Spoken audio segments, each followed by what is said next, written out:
Les éditions Télème présentent un enregistrement intégral de Meurtre sur le glacier de Christian Perfumon. Lu par Fiorina Sage. Prologue. Parmi les 188 touristes à bord du catamaran, une bonne moitié n'a jamais vu de glacier.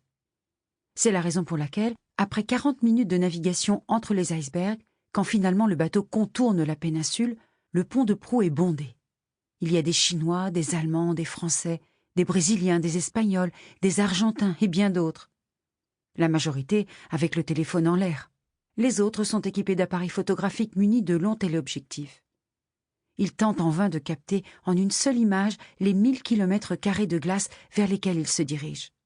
Notre touriste, celui qui nous intéresse, est italien. Lui aussi est sur le pont avant, bien qu'il soit l'un des rares à ne pas prendre de photos. Les haut-parleurs installés à l'extérieur et à l'intérieur de l'embarcation amplifient la voix d'une guide touristique qui s'exprime tout d'abord en castillan, puis recommence en anglais et en français. Notre Italien comprend le castillan. Le glacier Vietna est le plus grand du parc national et le second d'Amérique du Sud. Il fait 5 fois la taille de la ville de Buenos Aires. Même si nous avons l'impression d'être proches, il nous reste encore 3 km de navigation avant d'arriver au front du glacier. La guide continue sa description, mais les passagers ne lui prêtent aucune attention.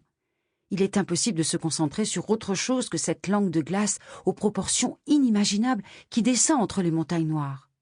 Entre le glacier et le bateau s'interpose un iceberg plus grand que tous ceux croisés depuis le début de la traversée. Le capitaine ne paraît pas vouloir l'éviter. À mesure qu'ils approchent, les moteurs baissent de régime jusqu'à ce que le catamaran reste à flotter librement près de la glace. L'Italien calcule que, s'il le voulait, il pourrait lancer une pierre et atteindre l'iceberg. Ce que l'on dit à propos des icebergs est vrai, entend-on résonner dans les haut-parleurs. La partie émergée ne représente que 10%. L'Italien imagine l'amplitude de la glace qu'il ne voit pas. La partie qui dépasse a la taille d'une cathédrale, et le catamaran, avec 3 étages, 4 ponts et 200 personnes à bord, paraît petit.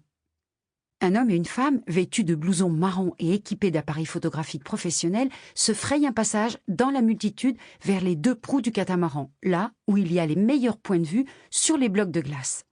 Ce sont des photographes officiels du parc national Los Glaciares. Ils s'emploient à photographier les touristes avec le glacier en arrière-plan pour ensuite leur vendre les clichés.